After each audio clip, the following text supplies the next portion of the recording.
Alam mo ba na sa Lune, Bohol, may mga pamilyang nag-aalaga ng mga nilalang na mas nakakatakot pa sa aswang? Ang mga sigbin, mga nilalang na parang kangkaru pero baliktad ang mga paa. Ayon sa mga testimonya, ang pamilyang Magallanes ay nag-aalaga ng mga ito simula pa noong 1800s. Si Mang Ernesto Magallanes, descendant ng mga unang nag-alaga, nagsabi na nakakakita lang sila ng mga sigbin dahil sa kanilang dugo. Hindi pwedeng basta-basta ang mag-aalaga, sabi niya.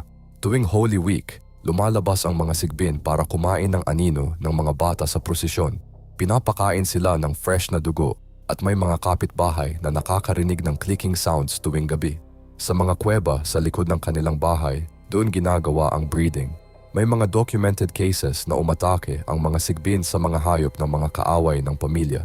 Ang pinaka-nakakatakot, invisible sila sa lahat maliban sa mga handler nila, kaya hindi mo malalaman kung nandyan na sila sa tabi mo. Totoo kaya ito o kwentong barbero lang?